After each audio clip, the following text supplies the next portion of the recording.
AJ is our director from Brazil, but he's much more than just our director. AJ has been tirelessly working in the trenches to get to truth about UFOs for decades. And he publishes the Brazil UFO magazine. Now, Brazil has been the first, I think, major country. Well, France we could count in this, pretty major country too. So we've had two now that have, we've just got a little crack in the door of disclosure, because some of the smaller countries are now beginning to disclose a little bit about the fact that something's going on. And if we pay attention to it, there is one conclusion, and one only, that any thinking being can come to: we're not alone. So AJ is going to discuss this disclosure issue with us. He's going to discuss new landings and sightings in Brazil, 2008. Guess what? Crop circles now, guys, in Brazil. It's going to be a great ride. Here's AJ Gevaerd.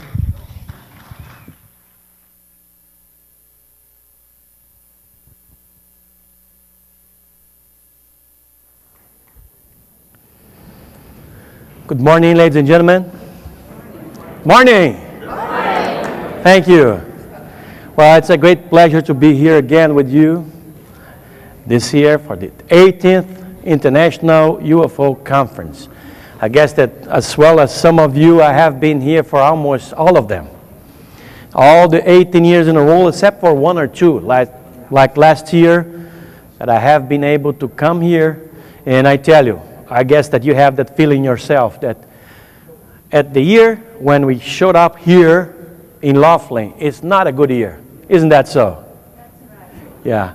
It's good when you come here. It's not only good for you, but also for the speakers. We keep on accumulating material, accumulating information all over the countries where we come from, or the states where we live in, so we can bring here and deliver to you once a year. It's very good. So, and as I haven't been able to come here last time, I have twice the material to show you this opportunity, right? Okay. Bob Brown has given me like 4 hours time to speak. If he doesn't kick me out the stage, I'll be using at least 1.5 hours. All right, this time, my friends, I have brought you 3 different subjects. My main subject is the Brazilian official disclosure, which is going to be the last one. But I also have to share with you some very interesting information about UFO landings in Brazil right last year. And guess what? We finally had our first crop circles in the country. Finally. For 30 years, this phenomenon is going on and on and on all over the world, especially in the northern hemisphere. And we never had any crop circle in Brazil. And Brazil, where it has so many UFO cases, how come that is possible? That is something that always puzzles us. And now we have something to show you. Now we have the first crop circles in the country. Now, let's start with the landings that we had last year. You see that they are very interesting.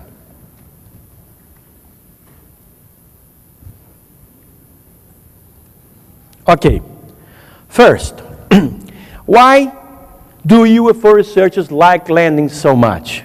Because, well, you know that we have to be aware and we have to investigate as deep as possible all areas of the UFO manifestations. You know, abductions, contacts, sightings, radar detections, trace marks, everything. And landings give us a solid ground to find out, or at least to try to find out, how the UFOs are physically. Their size, their weight, perhaps how many landing gears they have, and things like that. So landings are a very special topic in the UFO investigation. Now we have something between 18 and 20 landings in Brazil alone last year, of which I selected four, the main four that we have investigated. I was directly involved in one of the investigations, and I have my crew people, my friends and colleagues investigating the others. Now, let's start with Riol&acirc.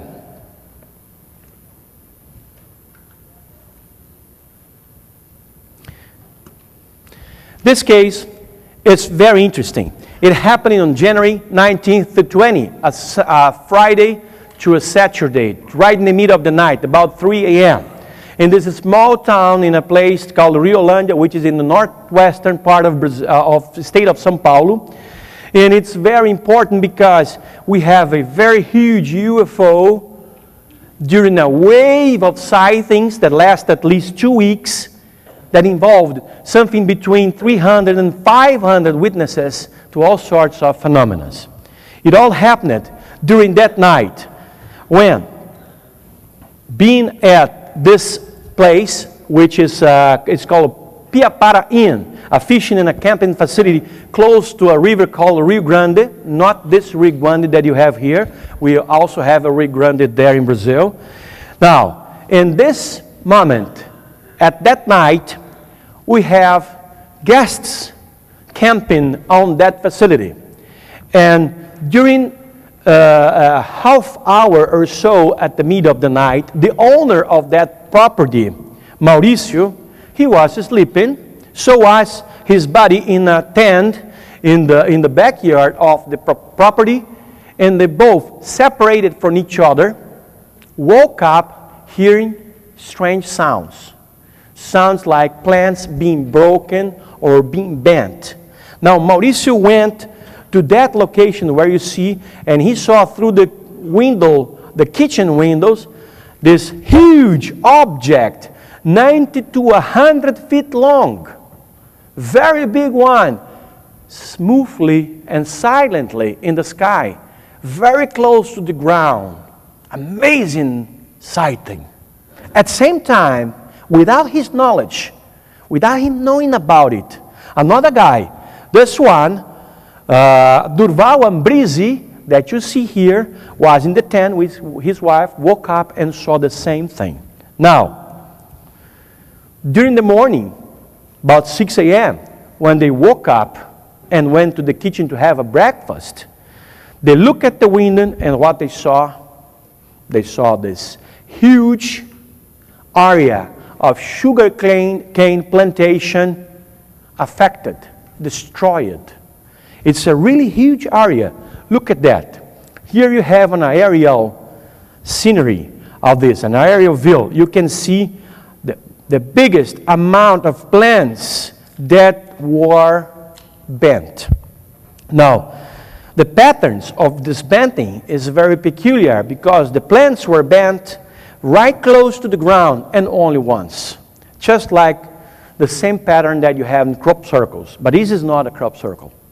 This was a mechanical affection of the plants. The plants were bent mechanically by pressuring them by an object which was that big one, a cylinder, a cigar-shaped UFO over that area.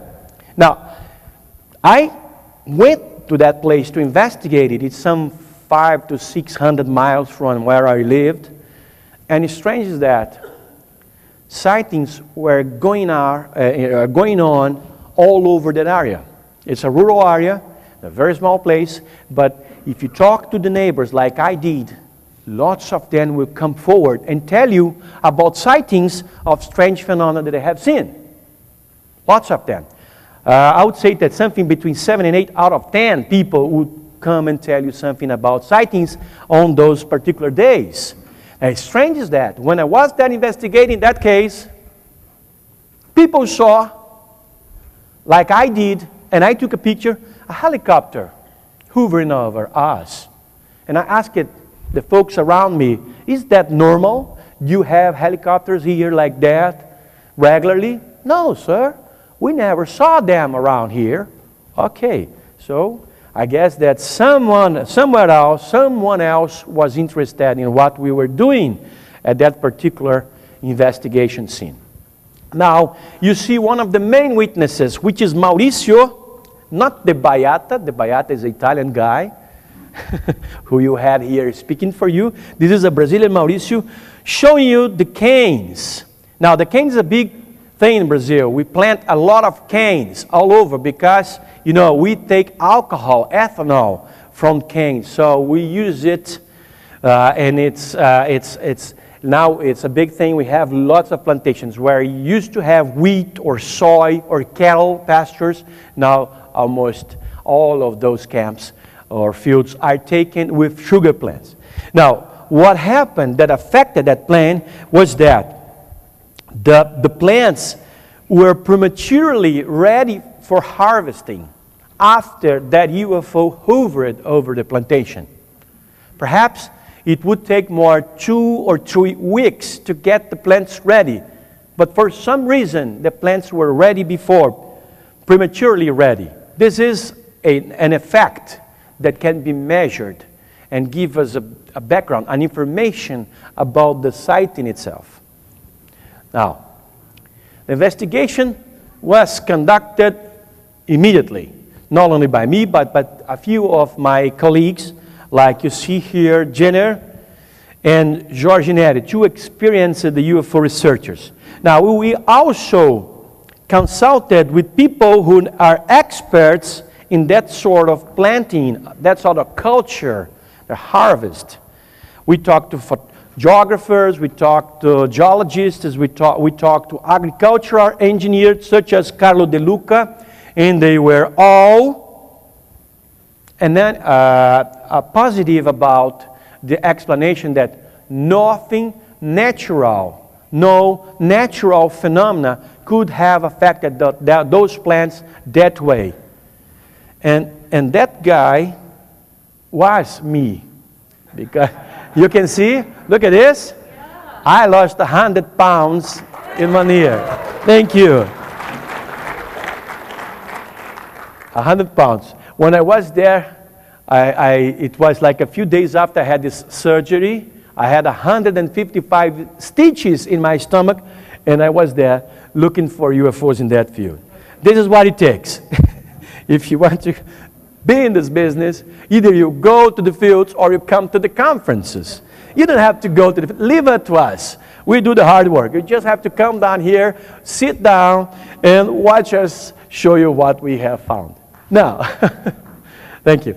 Now, the interesting thing is that as we start investigating this case, it was starting to reveal itself much bigger than we previously thought it would be.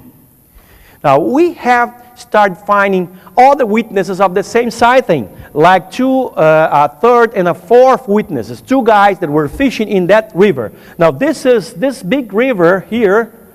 If I can have the laser pointer. Okay, this big river you see there, this is the Rio Grande. And this is a location of the Piapara Inn. Piapara, by the way, is the name of a very common fish in Brazil. This is, after harvested, this is the property that were hoovered by this UFO. And this is the couple who owns the property. Very humble people. Very simple people. Now, doing other visits to that town and collecting more witness reports, we found people like these 3 guys, all of us telling us that at that night, the previous night, and especially the nights before, and sometimes during daylight, in broad daylight, UFOs could be seen and even filmed. It's very interesting. Now, it is important that you talk to neighbors. It is important that you talk to everyone that you find in your way, because some people laying down somewhere, living here or living there, may come up with corroborating evidences about the sighting or about the experience itself. So we did it. We did our homework as extensively as possible. And doing so, we found out this teacher, elementary school teacher, Ruth Probio, whose son, she and her son actually, filmed a UFO for a few minutes on February 7th to 8th, 3 a.m. Now, it became such a fever in that area of Brazil. Over 400 people witnessed UFOs. A few of them filmed them. Then we have what we call a UFO wave. It was very interesting to investigate it. Now, if you ask me now, hey, AJ, I want to come to Brazil and to stay some while, like a week or 2 or 3, in a place where I most likely could see a UFO, where do you suggest that I go? I will tell you, go to that area of Brazil, the northwestern part of the state of São Paulo, close to the state of Minas Gerais. And it's very likely that you have a sighting. Not only now the sightings are going on, but they have been on for many, many years, as you'll see in a second. Now, we also could find out a couple of other witnesses, like Mr. Ibrantino Ribeiro and his 14-year-old grandson, who were chased by a UFO in one of those dirty roads, unpaved roads, twice. Not only once, but twice, but a big object. Now, the thing about this area goes back in time. Now, I don't think that you can see it very clearly, but see the states over there? The green one is the state of São Paulo, and the pink one is the state of Minas Gerais. They are next to each other. Riol&acirc is that red dot over there. That's the city where it happened. Now, around this city, we have others such as Jales, Mirassol, São Francisco, and Iturama, all in a range of like 50 to 60 miles in diameter, in the radius. Now, what does places have in common? They all have very strong, astounding cases of UFOs. Now, do you remember in the 50s? Well, okay, you don't remember because you have been in the 50s. We all are very young people, aren't we? But we read that some people who lived in the 50s, they have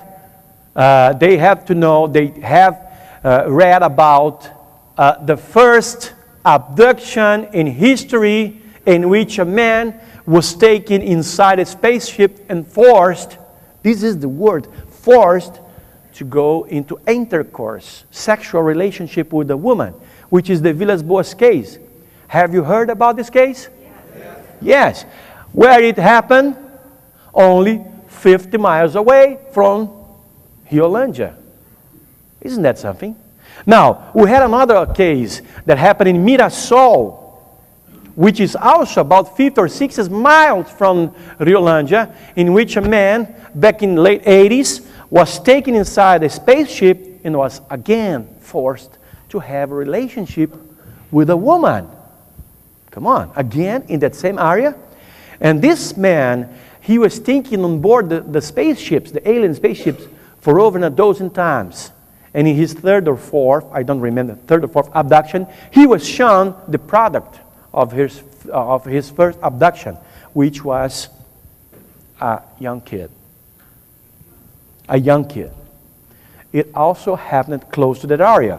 Now also we have close to there Iturama. I have presented here in the last years. In Iturama we had a case back in 2000, December 2000, in which a whole family was taken inside a spaceship with his car, a Beetle. A whole family. Now this area is surrounded with UFO sightings. So it's not coincidence that this thing happened precisely there. And guess what? In another town called Jales, in the state of São Paulo, and surrounding areas, the Brazilian Air Force secretly has been conducting UFO research since the 50s and the 60s. So it's all connected. Very interesting, isn't it? But let's move to other cases of landings in Brazil that we have last year. And one of them that presumably happened on June 1st, it could have happened one day before, one day after, we don't know, happened in a city called Buritama, which, by the way, is close to Riol&acirc. This whole area, that whole area, is full of activity. Now, in this case, we have two landing marks, circular landing marks in cattle pasture.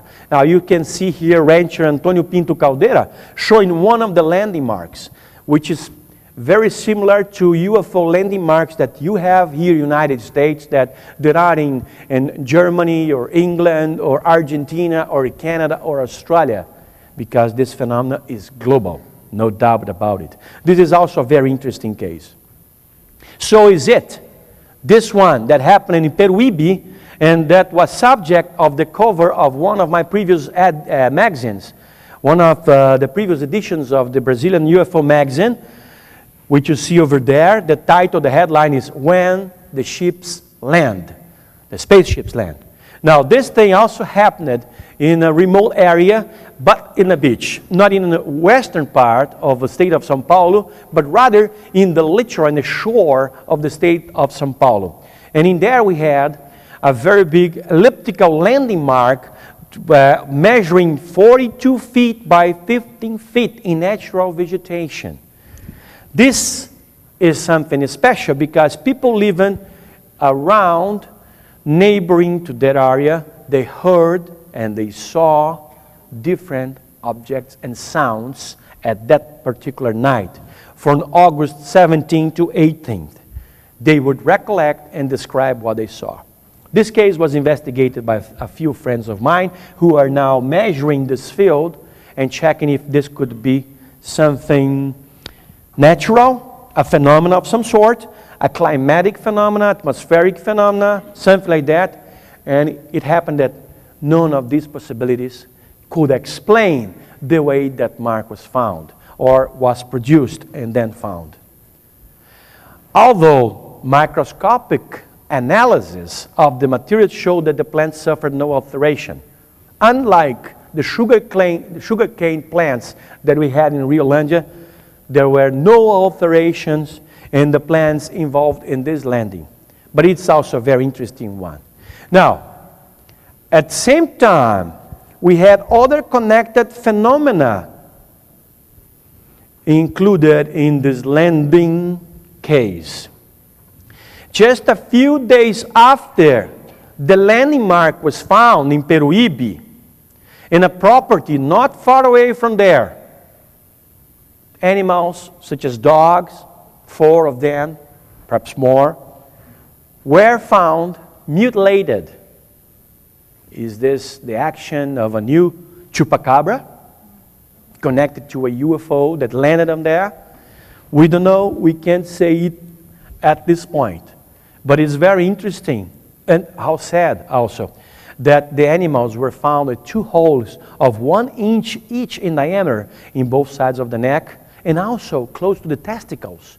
They're all male dogs, of course. Otherwise, they wouldn't have testicles. And those testicles were extracted through those holes. It was all covered. All this information could be found because the people that live in that area were so afraid of what was going on, of so many sightings, that they decided to share those information with the UFO researchers. Thanks. This is good because then we can have a better idea of the total scenario of that sighting. Now, just a couple months after that, again in that same area, another sighting. Oh, what a year for sightings and landings in Brazil. Just 2 months after that other landing, we have another. We have another landing mark, this time in Big Beach or Praia Grande. And the estimated date is October 22 to 23. Could be one day earlier, one day later. It would be at the night of 22 to 23. Now, the mark is even bigger. It's an elliptical landing mark of 100 feet by 6 feet in natural vegetation. Look at that in a picture taken by helicopter. It was found by this man, the security guard, Aguinaldo. He just, by chance, he was walking that place and he found out that mark, which is very impressive. Now, connected to these sightings, and things are always connected, no? Landings, mutilation, sightings, sounds, etc. And now, connected to this landing case, we had a team from the press, from the newspaper A Tribuna, which is a large newspaper in the seashores or at literal the areas of the the eastern part of São Paulo, the major cities of Santos, Praia Grande, Peruíbe, all those close to the big São Paulo area. Now, these guys were going back home after made the coverage of a big event that happened in Santos, and while they were at the Imigrantes Highway, which is, for those of you who have been in the country, you will know it's one of the biggest roads in Brazil.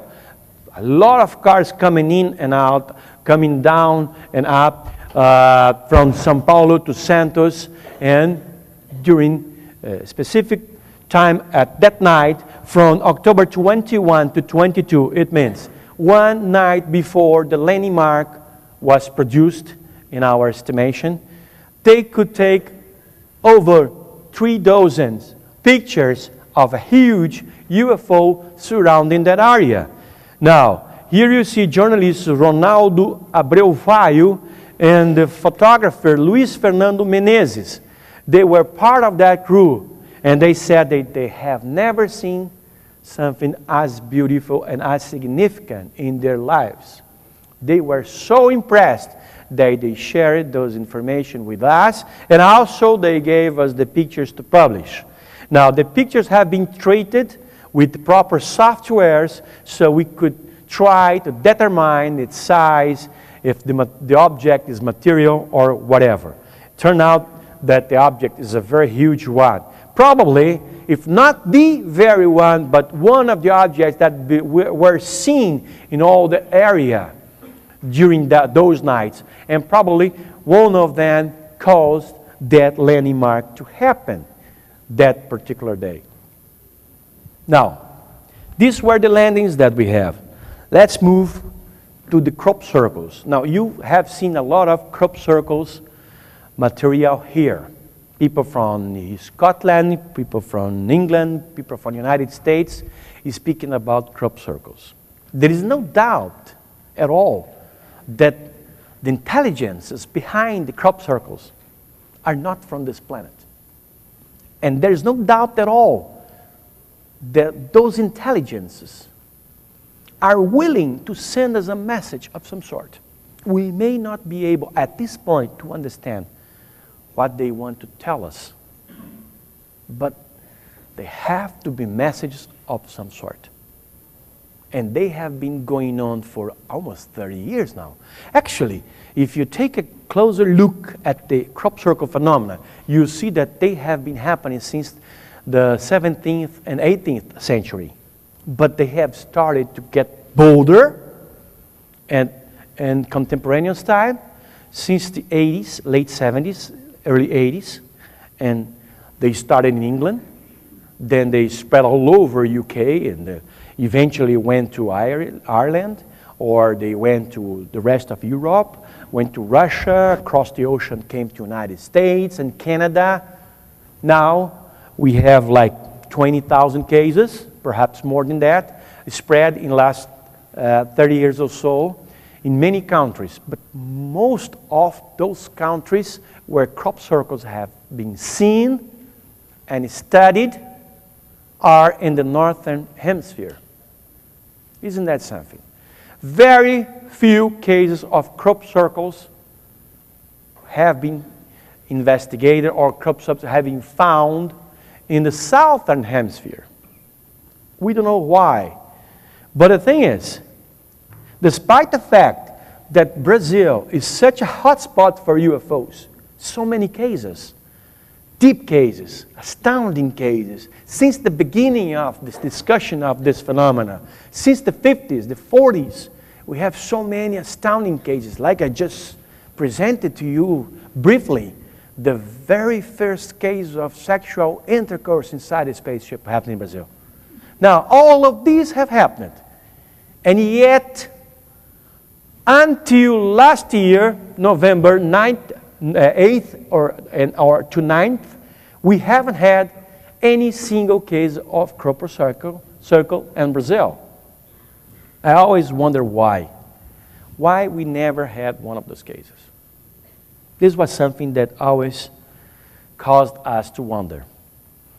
And out of a sudden, on November 8 to 9, we had not only one actually, but two, and then more than a dozen crop circles, all concentrated in the same area of Brazil, in the state of Santa Catarina, which is in the south, and actually in the western part of that state.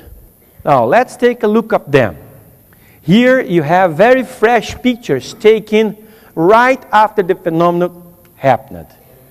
I could visit the area only about 48 hours. The circles were found. What you can see now, what you're seeing at those screens, are the very first cases of crop circles in Brazil. Now, they both happened. The first two ones happened in the city called Ipuaçu, in the west part of Santa Catarina. And they were subject of a cover of one of our latest magazines. I have a few of them over there at my table if you want them. I have a few. The headlights, the circles have arrived in Brazil. Now, here you can see one of it. And the details of it in the smaller pictures. Let's take a closer look. Now, the first one that you saw, the previous image, the previous slide, was in a triticale, triticosecale plantation ready to be harvested. And it was indeed harvested the other day. And the second one was in a wheat plantation. Now, I don't know if you are familiar with these things like triticosecale. I never heard of it. I have to study to see what they were, to understand what they were. Now, triticosecale is very close to wheat, or actually to wheat. Now, but it's more like a rustical, more like primitive wheat that is used in animal feeding and sometimes producing some sort of animal rations for animals. Anyway, the two plants are very similar, except that the wheat is something that is for human consumption. In both cases, we have the circles on top of small hills, close to dirty roads, unpaved roads. Almost like the responsibles for them wanted their art to be seen. Here are the proprietors or the owners of the lands where they could be found. This one is Nilson Biasotti and the other one is Inésio Trentin. They don't know why their plantations were chosen and by whom for that phenomenon to appear. Neither do we, the UFO researchers. But the thing is, the phenomena that we found there is absolutely identical to the crop circles that we have all over the world, especially in Northern Hemisphere. And especially in UK at the beginning of this phenomena, back some 25, 30 years ago. We have the same patterns. We have the same general characteristics. Now, all the plants have been bent in a spiral way. The plants there, they go this high. I would say something like 2 feet to 3 feet. But they all have been bent only once. It's not like someone would step on them. It's not like a tractor or a car would go on them, over them, and make lots of breaks in their plants. No, the plants were all of them broken or bent at one specific location, right 2 or 3 fingers from the soil. And once you bend it, you couldn't unbend. So the specifics, the patterns are just about the same that you have on the parts of the world. Here you can see an area of an external ring that we had over there, just like the photos of crop circles in UK. Now, this is the diagram that we have drawn about it. We have an external ring of bent plants. It's clockwise sense clockwise orientation in both the external ring and internal ring. Now, the internal ring, this bigger area, is about 60 feet in diameter, so it's a big one, right? And strangely enough is that between these two affected areas, the external ring and the internal or inner circle, we had what I called, quote, a wall of unaffected, intact plants.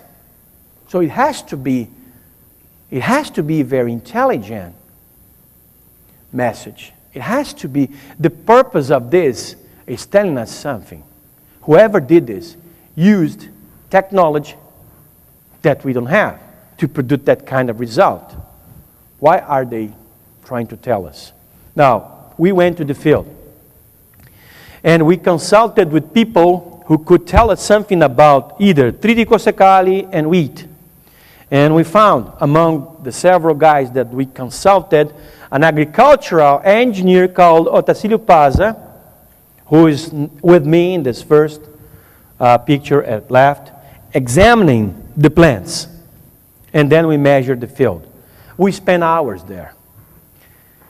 Unfortunately, over 1,000 people were at that location inside the circle before us, the researchers. And part of them were destroyed because people step all over. It became a touristical attraction, unfortunately. And after we left with samples and everything, it went like a touristic attraction for a few days more, with thousands of people going there, even in buses, excursions, tours, everything, to see what the hell was going on over there. It's very interesting how people reacted to that.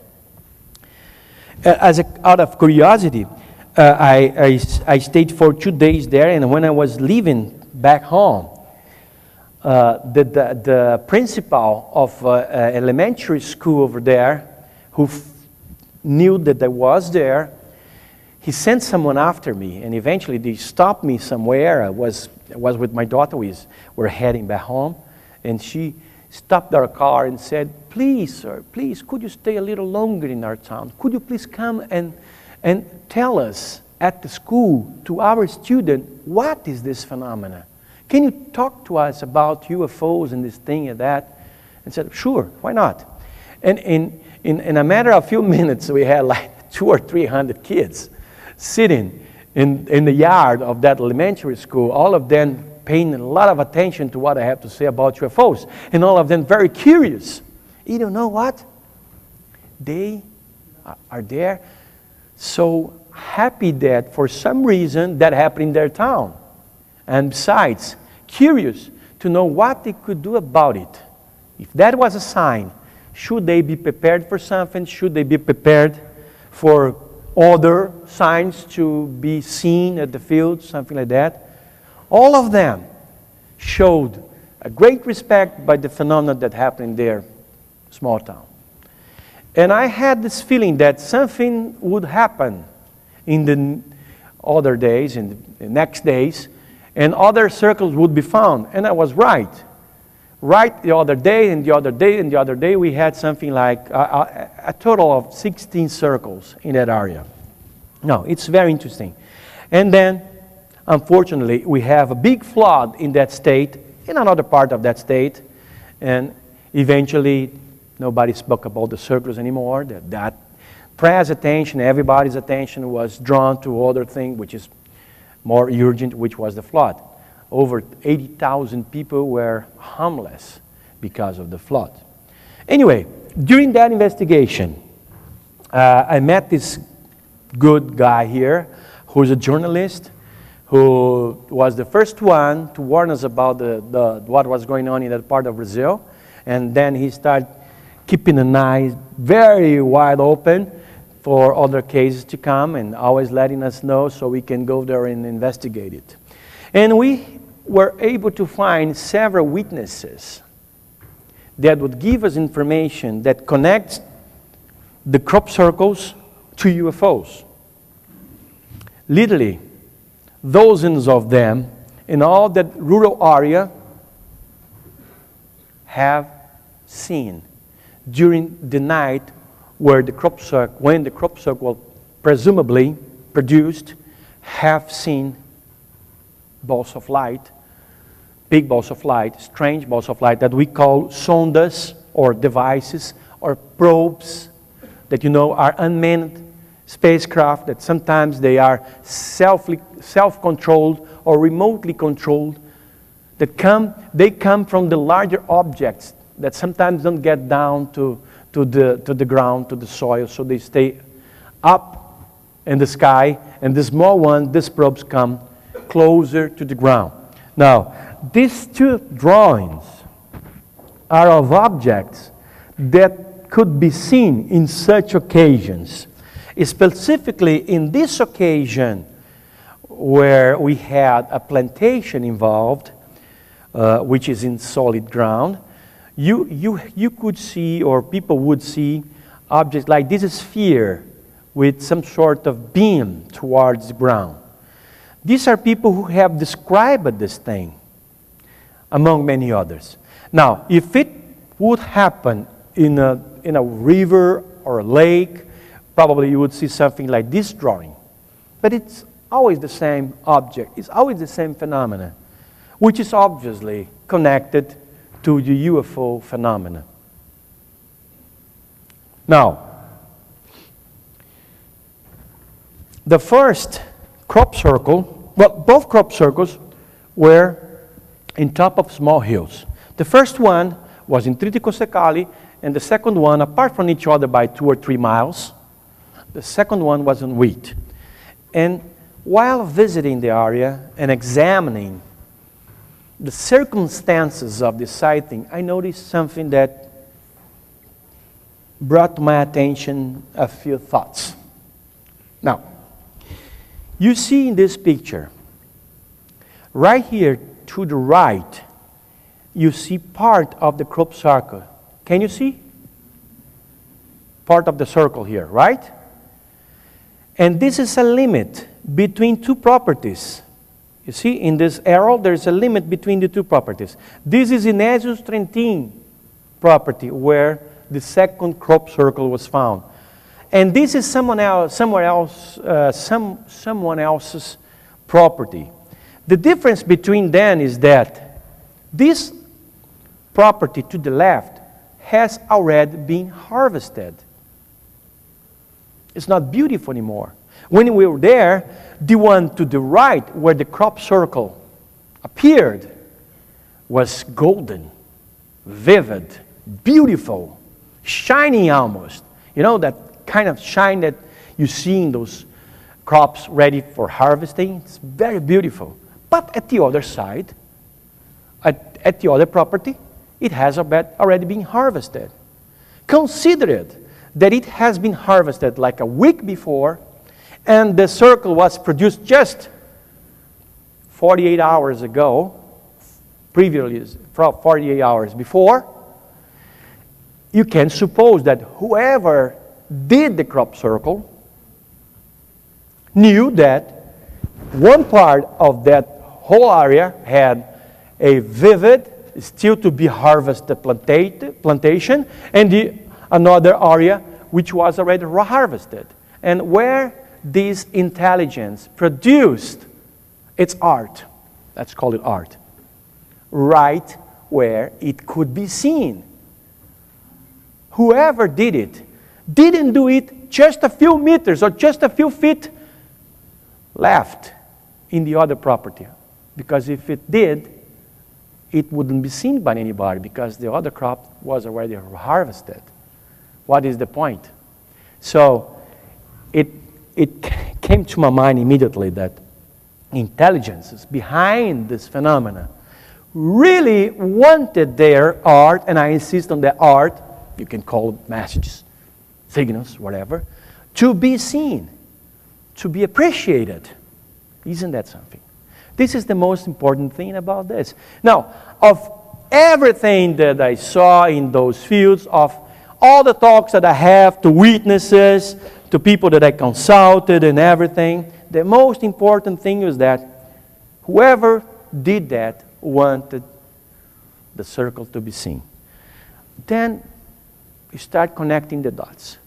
Both circles on top of small hills, close to dirty roads. Why? If this were not to be seen, or this were not something to provoke our intelligence, to provoke our thoughts, the circles would have been produced far away from our view, from our sight. Instead of that, they were produced right there where we were to watch them happen. This is very important. Isn't that precisely the same thing that is going on in UK and in other countries where the circles have been found? Isn't that? It is. It is. It is for us to see. It is for us to wake up and realize that there's something much bigger going on in our land, in our environment, in our planet, and that they are in control. Now, of course, right after we have the first crop circles in Brazil, guess what happened? We have the fake ones as well. Some people decide to fake circles. This one was a fake that someone tried to do in a neighboring city called Xanxerê just a week after that. Now, compare this thing. Is this really a crop circle? Look at they want it to be a ring. It doesn't even look like a ring like this one. This in the upper picture. Look at the difference. These are the genuine ones, right? This is the inner, and this is the internal ring. Oh, actually, the internal circle, and here's the ring, and here's the ring. How different it is from these two pictures. So it was very easy to tell one from the other. It doesn't matter. They can try as much as they can because the phenomena has its peculiarities. It's specific. That is repeated over and over in many countries. So we can always tell one from the other. So, Brazilian circle makers? Not really. Or at least they are, if they're trying, they have to try much harder because their circles just won't do. Now, at the same time that someone was trying to fool UFO researchers by doing those silly fake circles, we had another genuine circle, but smaller than the previous one, yet in the same town of Ipuaçu, Santa Catarina. Now look at this, how precise it is. This is a very precise picture, both geometrically and the size and everything. Here you have a section of the ring where you can see how close it is from the other circles and how similar it is from circles found all over the world. This happened also in Ipuaçu.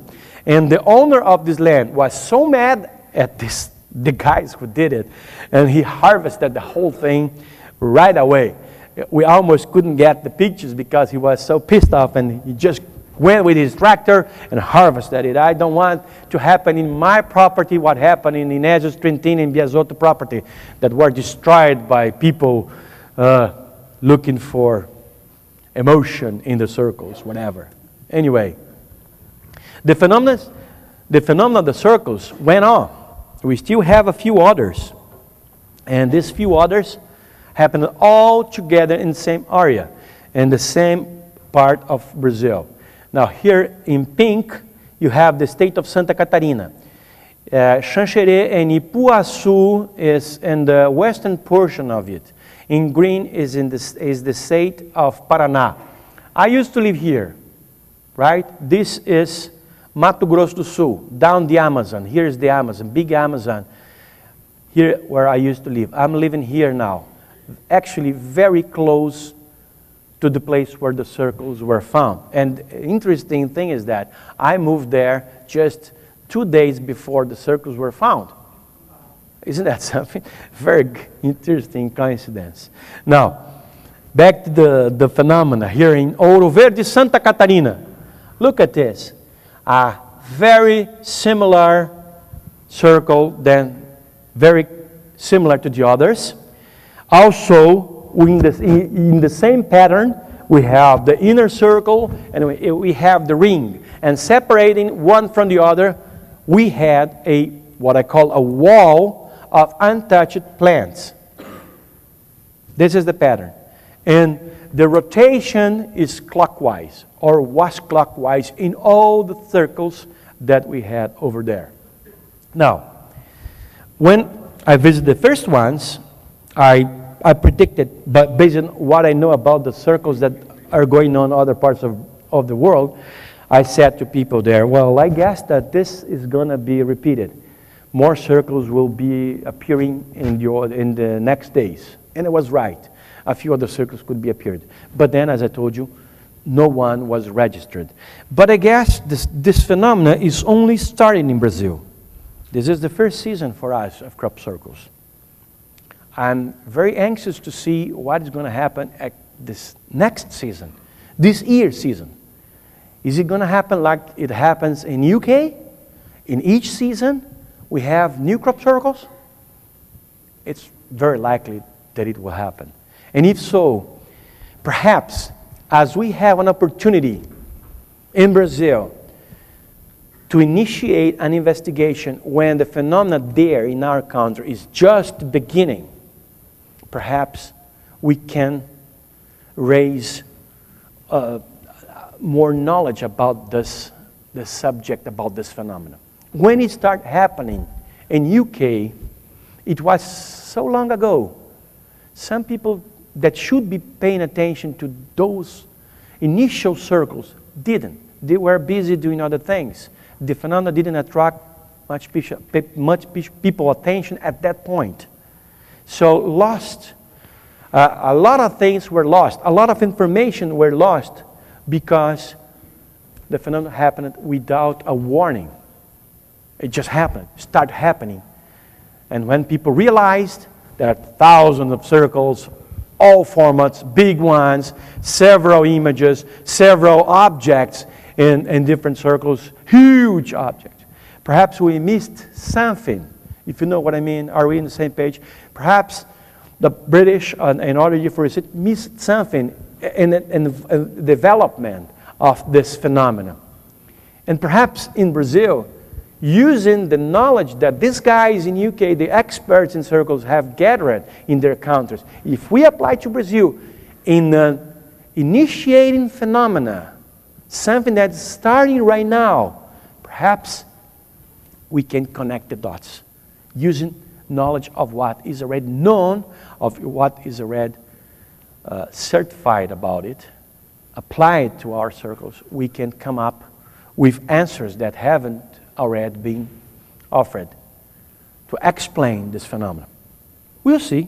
Let's perhaps at next conference in 2010, we'll be talking about much bigger circles and number of circles in Brazil. I don't know. Let's see, perhaps. But the interesting is that this phenomenon happened while we are all in Brazil in a very agitated, because revelations regarding UFO disclosure were coming more and more often. Now, you know, and I have presented it here in the previous years, that we initiated a campaign in Brazil back in 2004 to pressure our government to come forward about UFOs. Now, perhaps you don't know, but Brazil has been the first country in the world to admit that UFO existed. Thank you.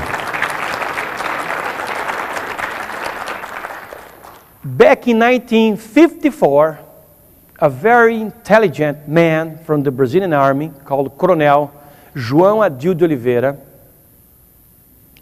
came to the United States and was briefed by U.S. military about the so-called phenomenon of the flying saucers. He was amazed with the information that he got, and he went back home despite the fact that he was asked not to disclose the information that he received. And when he was back in Brazil, he got this big meeting in Rio de Janeiro, and the Superior College of War in Rio de Janeiro. He called the elite of the military in Brazil, he called us people from the press and selected members of the Rio de Janeiro Society. And he exposed a lot of information about UFOs and declared that the UFOs are a real phenomena originating from outside our world. That was back in 1954.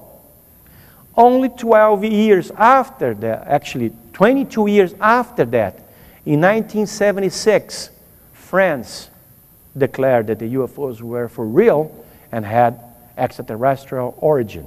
At that time, President Giscard d'Estaing determined that his minister, Robert Galli, went on national television and declared that, which he did. And then it started an organism of investigation of UFO sightings in France. We had that in Brazil 22 years before. But despite of that, the level of secrecy about UFOs in Brazil hasn't changed much in the last decades, I'm afraid. Even though we're the first ones to admit it, even though we have military personnel who are open towards this phenomena, we still have a high level of secrecy towards this matter. And this is totally unacceptable. Now, me and my partners and I, we have been studying how to do something to change the situation, if we possibly could do some change in this. And in 2004, we launched a campaign called UFOs Freedom of Information Now. We didn't know where it would take us, if we would be succeeded or not, but we said to each other, let's do it. Doesn't matter what, let's make some noise. Let's disturb this guy. Perhaps they were willing to have us shut up so much that they will give us the information that we were requesting. I don't know, but let's do noise. Let's do something, not stay still waiting for they to have the goodwill of giving us the information that they are withholding for so long. This is how our campaign started. Then we assembled what is called the Brazilian Committee of UFO Researchers, which is comprised of 12 UFO researchers from several entities, from several organizations. And then we designed what would be the first phase, the first step of our initiative. And eventually, if necessary, go to a second step. And the first step was to establish what we call the Brazilian UFO Manifest, which is a petition. We start advertising it as much as we could throughout the Brazilian UFO magazine, our websites, and all the conferences that we put over there, and asking people to sign a petition saying that they want the information out. And guess what? In about 14 months, we acquired 70,000 signatures to our petitions. Thank you. Thank you very much. Then, of course, what to do with them? Deliver them to the authorities.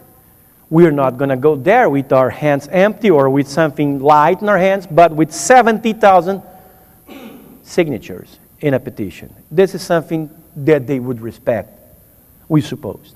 And if it doesn't help, if it is not enough, then we design a second step, and that we didn't know at the time that we implemented the first one, we didn't know if we would have to initiate the second one. But we have that designed, and eventually in 2007 we started that, which is called Brazilian UFO Dossier, which is a heavier document. Now, this dossier is an official request, official under the law, as it is supposed to be, request for the disclosure of UFO documents.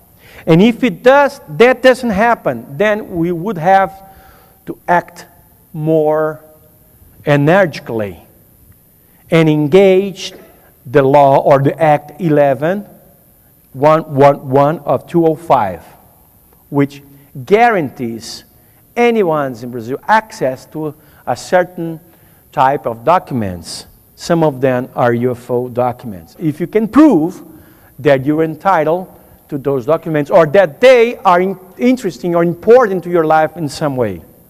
Now, let me tell you how we did it, because perhaps this could work in some other countries. Now, actually, after we started doing that in Brazil, and we were succeeded just a few months after we started, other countries such as Chile, Peru, and a few others asked us for information of how we did it. And the UFO researchers from those countries decided to do something similar in their countries. So if we could contribute with that, we're glad. Now, the basic thing about what we did was showing to our authorities 5 points about the UFOs that cannot be ignored anymore, because they are a very serious fact. And I don't have to repeat them all to you because you were very aware of what we're talking about. First, that UFOs are real. Do you have any doubt? No, at all, not at all. Our authorities shouldn't have any doubt either. But if in case they have, let's show them what we already know about UFOs that they won't have. Or if they start consulting the military, they also would realize how really real the phenomena is. And also, fact number 2, it's a real phenomenon for sure, but what about its origin? It has to be from outside this planet. Doesn't matter where from. Other planets, Venus, Mars, Alpha Centauri, Andromeda, we don't care. The objects are originated outside Earth, and this is what matters at this time.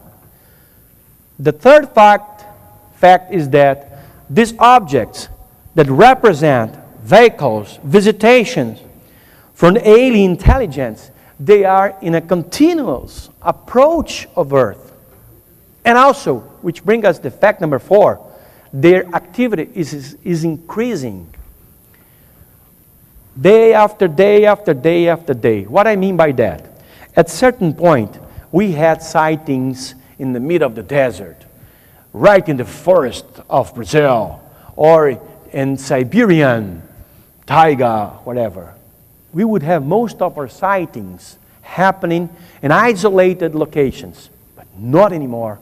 For a long time, sightings are now of big or huge objects just above big cities, great cities such as New York, Rio, São Paulo, Mexico City, Santiago, Paris, London, Tokyo, Sydney.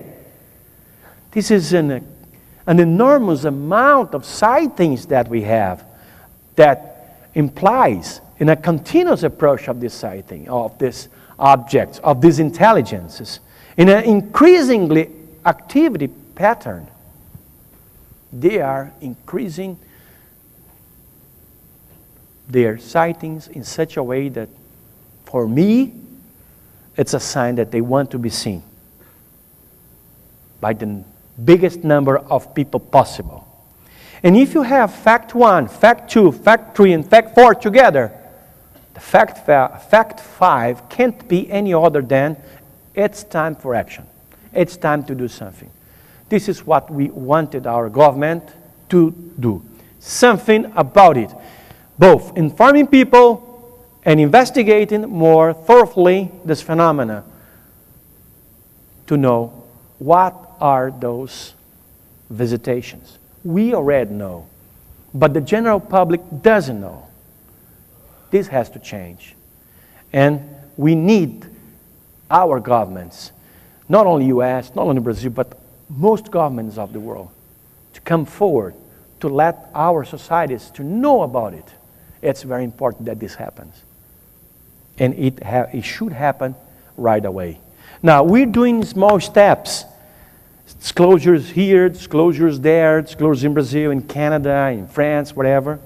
Small steps. But if they're all put together, they make a big scenery. They make a big thing. and a big image. And this is what we need. Now, still on the phase 1, while we had the Brazilian UFO Manifest, of which we collected 70,000 signatures to a petition, we had a strategy. We realized that there was no point in coming to our military saying, hey, we want you guys to open all your files to us right now. Of course, they wouldn't listen to us.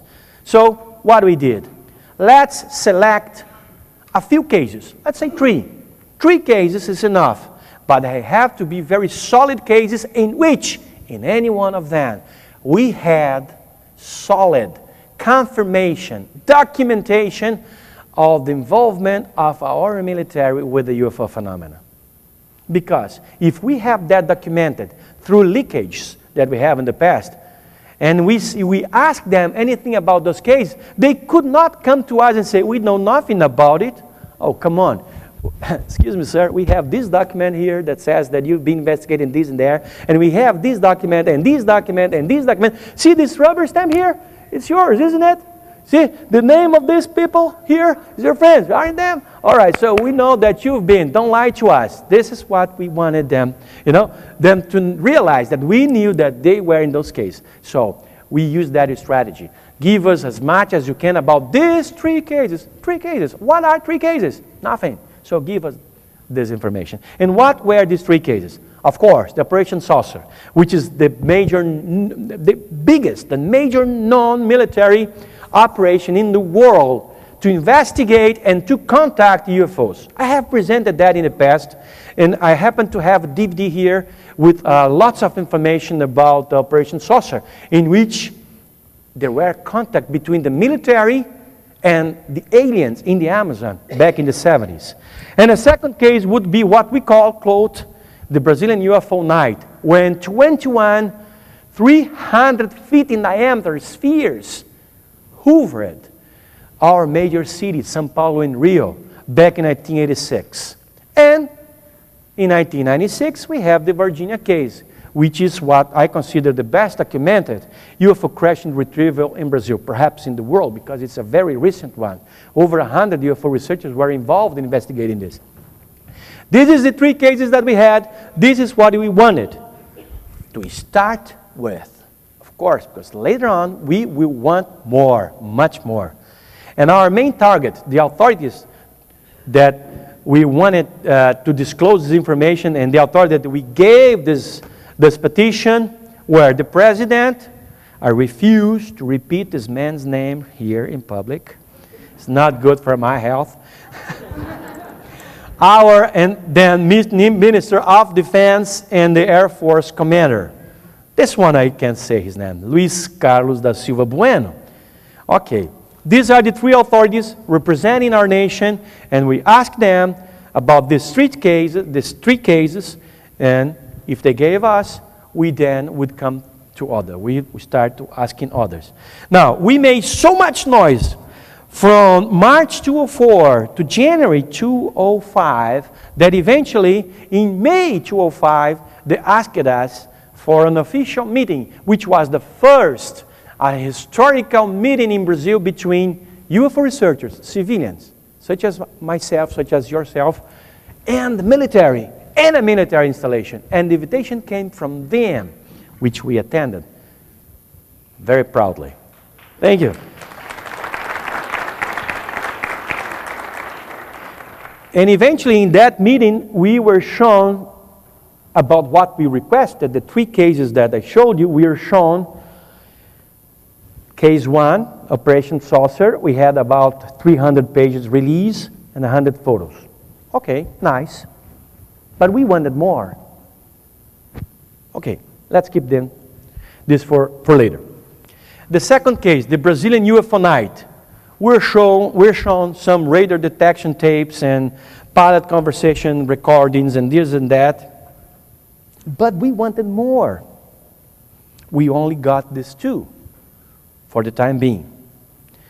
And at that point, they gave us a case that we haven't asked for, which is an airplane chased by a UFO back in the 50s, and that was the pilot of the case. Just, I think that they gave us this case as a gesture of goodwill or something. I don't know. Anyway, there was nothing on Virginia.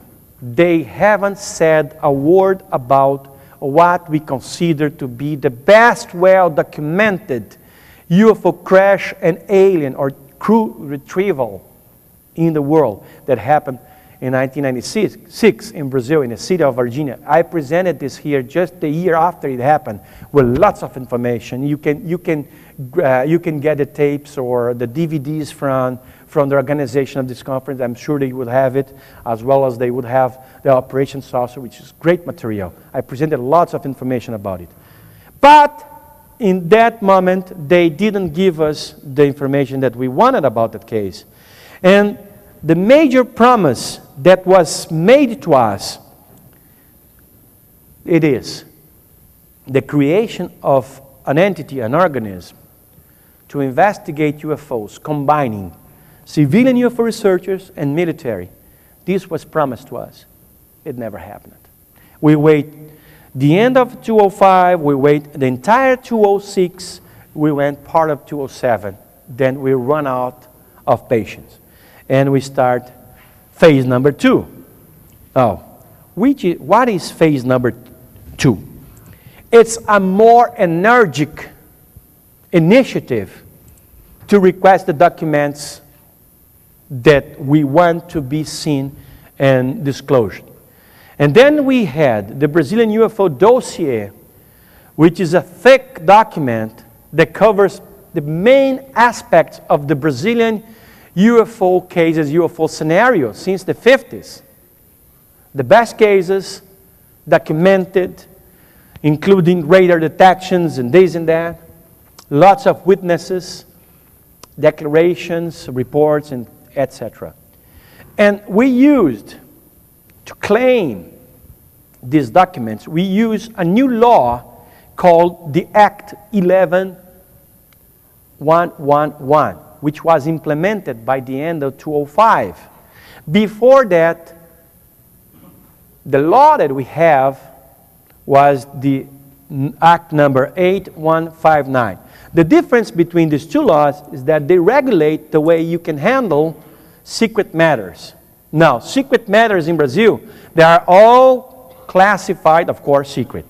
Now, before the Act 11111, any document that is considered top secret, and most UFO documents are top secret, they could be kept away from public eyes. They could be kept away from the knowledge of people for at least, for the maximum of 50 years.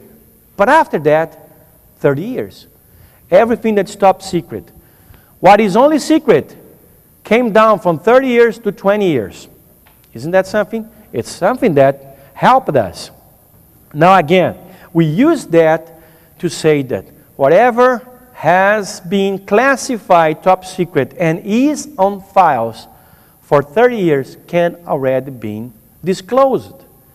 And including that category, we had Operation Saucer in the Amazon, which is the major initiative to investigate UFOs, which eventually turned out to be a contact with the aliens in the Amazon. So we already have it. The right to have these documents to us. Now, regulating this thing, who's in charge of this? Who's the authorities in charge of releasing such information is what we call a Committee for Secret Matters, which is composed of that lady who wants to be the next Brazilian president and these other guys. These are the ones right now who assembled a committee for secret matters, not only for UFOs, of course, but all sorts of secret matters. It is in their hands that we all in Brazil know what the government has been hiding for 50 years about UFOs. Even though the law says that we are entitled, we have the right to have access to the documents compiled or that have been kept away from us for more than 30 years, and that we can have them even though these people that you see here are the ones who are going to say, all right, you are entitled to have them. Let's follow the law, and then you can have them. So what we're doing, we're pushing pressure on those guys as much as we can, especially now that politically it's a good situation in Brazil for pressuring these people, because then maybe they will come up and give us the information that we need. While it doesn't happen in a broad way, what we have been doing is we've been seeking support from sensitive people in the military, people who have already awakened for the UFO phenomena, people who has given us support before in a private manner, and now, more boldly, they would be willing to contribute to our movement by making statements, by presenting others that they can make statements positive towards a UFO opening. In that sense, last year we met this guy who is the Brigadier José Carlos Pereira, who is in the very elite of the Brazilian military. The man is a former commander of the Brazilian Airspace Defense Command, which is similar to your NORAD. He also was commander of several airfields in the country. He is the real McCoy. He is a guy who has our president's cell phone in his cell phone agenda. So, this is the kind of person that we want to help us in our goal. Now, we did a very extensive interview with this gentleman and published in 2 editions of the Brazilian UFO magazine last year. What he said is just fantastic for our movement. Like this, the headlines of these 2 pages of the first interview that we published. It's time to end UFO secrecy. This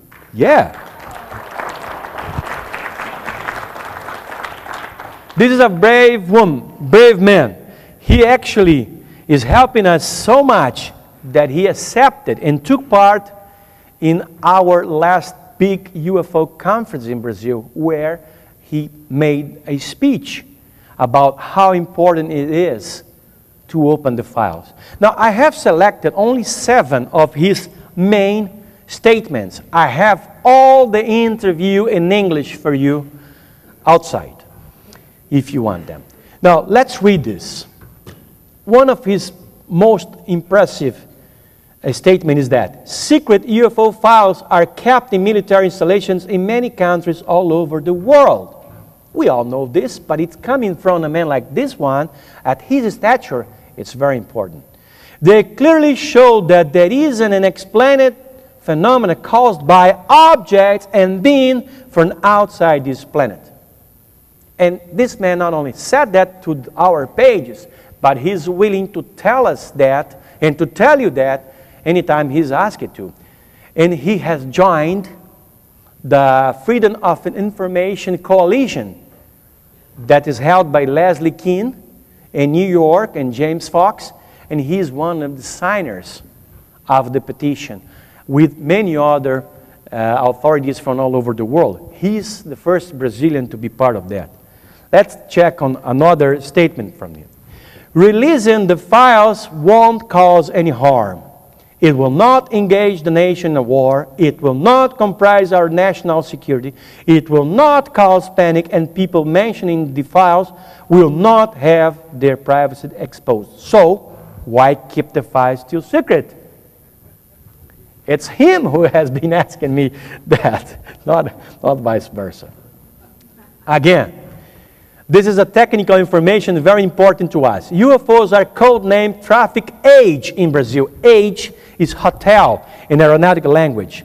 And he confirmed that dozens of radar images are registered every day. Plus, that eventually jets are scrambled to peacefully identify the intruders.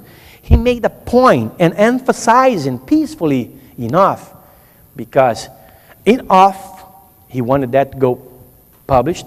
He said that all approach that we, the Brazilian military, the Brazilian nation, had towards UFOs were peacefully, because this is something that he said. We learn from others' mistakes. Don't go violent towards those guys. So identifying, see what they are peacefully. Don't engage in any act of violence or war. Again, he also said that UFO reportings involving civilian and military pilots are more consistent and impressive. Yes, we all know that. But what we didn't know that in Brazil, it is mandatory that they fill out a form. And that form can be found in any airport or air base in the country. You are a pilot, even a foreigner pilot, but flying over Brazil, doesn't matter if you are a civilian, doesn't matter if you are military, if you see a UFO, when you land, you have to get a form and fill it out and give it to the authorities. Let's hear more about this. He also confirmed to us, this picture is very proud for me, because I am very proud of this picture because he's holding the Brazilian UFO magazine in his hand. Look at this. Isn't something, huh? Very proud of that. Now, look at this. He said that there are thousands of traffic age, how they call UFOs, forms fitted out since the 50s. So this policy is going on since the 50s. And he said then he was commander of Condabra. Remember, Condabra is like the Brazilian NORAD. He ordered that the forms be updated and all forms filled out, digitalized. And now they are all in a huge data bank. He also said something about 14 tons of UFO information and paper, photos, documents spread in air bases and military installations all over the country. But all the forms filled out reporting UFO sighting by civilian and military pilots in Brazil are now digitalized in a huge database. We want access to database. We want to push a few buttons and see what comes up. You want to see what is in them. I wonder how many pictures, how many films, how many radar detections of these spaceships we would find there. Now, he has more. He says that all traffic age forms filled out are no more than 10% of the estimated number of sightings. Can you imagine that? Tons of information are no more than 10% because 90% go unreported. And still there are tons of documents about UFOs in many military installations in Brazil. Just amazing. Just amazing. And his position is clear. All UFO circuit files must be disclosed at once. And when it happens, now listen to this, my friends. And when it happens, the flying saucer business, the flying saucer subject, won't be exclusive to the UFO researchers, but will be of interest to everyone in this nation, to science, to press, to authorities, to everyone. So big it is, the UFO phenomena.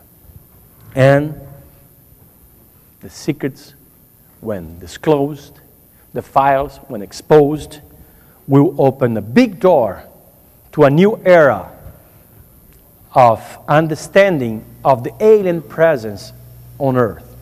Now, after doing all these steps, which we are still in the process, our work has not been done yet. We still have lots to do, and we'll keep doing for sure. But after doing the first steps in this long walk that we have been able to have a few documents already disclosed.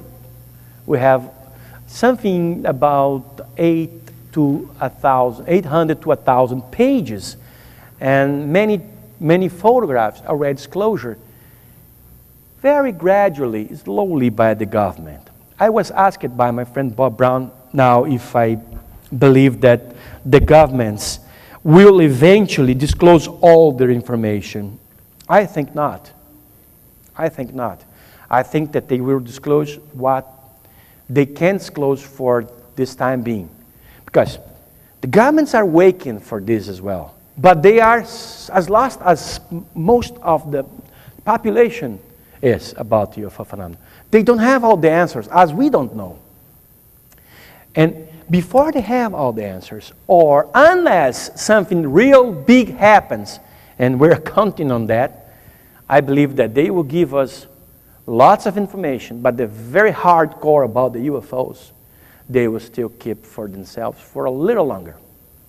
Eventually, when something big happens, or people is prepared, or they have the answer, this information will come out. But the important thing is that we're showing to society, we're showing to population, to general public, to the press, that they have this information. Because people don't know. People don't know that, for instance, the Brazilian Air Force is involved in UFO research. People don't know in Brazil. Very few people know about it. Now, we're changing that.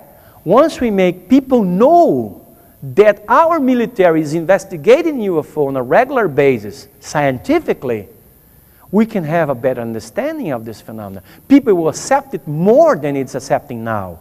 And the pressure that people can do to get the documents released can be added to the pressure that we are doing to get them released. So it's always a good thing that you have people knowing about the subject. The more people know about it, the more people knowing that the government is withholding information, the more chance we have that once pressure will be strong enough to make them, the governments, to come forward with that information. Now, here are some pages that I want to share with you. And here are more pages in the next slides. Just a few of many hundred pages. Some of them, like the ones highlighted in yellow, like this one, some of them show radar detection and jet pursuing under the radar UFOs over some areas of Brazil. This is very important. Now, it can't be kept only to UFO researchers. Even if this document is open to us, we have to make this go public through press, to general media, in any way we can, so everybody will have a knowledge of what's going on. Here are more informations. Only a few of hundreds of pages that we have obtained as a first step released recently. Now, these pages are part of a 600 pages package about UFOs over the Amazon. And in these pages, we have astounding information. Like in here, we have the description made by the military that conducted the Operation Saucer of a UFO with crews inside, tripulants inside, or disc-shaped objects like in here, or huge seeker-shaped objects over the Amazon River like in here. All these documents contain pieces of hardcore the evidences about UFOs. Now, the disclosure in Brazil is in the process. We already have some 1,000 pages of documents, very interesting documents about UFOs.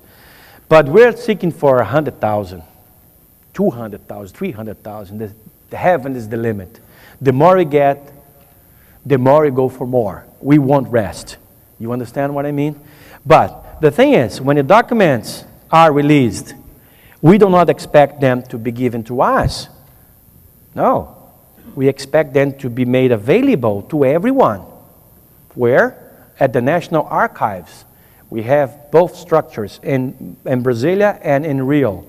We want the documents to go to those locations where everyone in the country, UFO researchers or not, can examine them, consult them, read them, and know what the content are.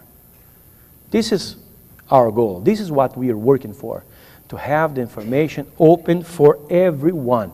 And of course, as it's open to everyone, it's open to us UFO researchers as well, and we'll benefit from it. This is our goal. So right now, what we are expecting is that, and this may happen tomorrow, this may happen the other day, this may happen next week or the week before, the week after, this may happen anytime. We have a network of UFO researchers and specific locations of Brazil in strategic points, making the right pressures on these and those people to make this thing happen. And eventually, we're going to have much more to offer than only cases that we investigated, but also cases that our military had investigated. And this is very interesting because then we can compare and see what do they know about the same phenomena that we have been investigating. Do they know more than us? Do they know less than us? What is their idea of the phenomena? Do they think that this phenomena is specific, is violent or something? I don't know. The thing is we're going to know this pretty soon. Now, this is an effort that perhaps would take much more than a few months and has to be taken seriously and has to be taken thoroughly, vigilantly, for as long as it is necessary. At the end, we all will benefit from having a much bigger knowledge about the alien presence on Earth. And if our efforts don't work, we still can manage, perhaps, to open the files some other way.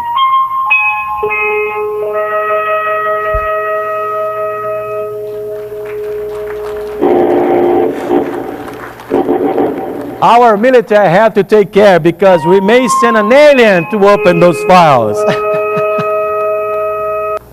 Okay, folks. All right. By closing this, I'd like to thank you again for your patience, your time. Bob always puts me to speak in a certain point that's either just before lunch or just after lunch. It's to punish either me or you. I don't know.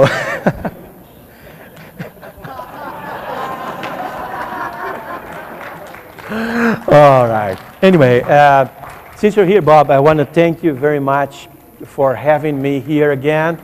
Thank you really very much. And for giving us, the UFO researchers in Brazil, this opportunity all this year to come here to present our material.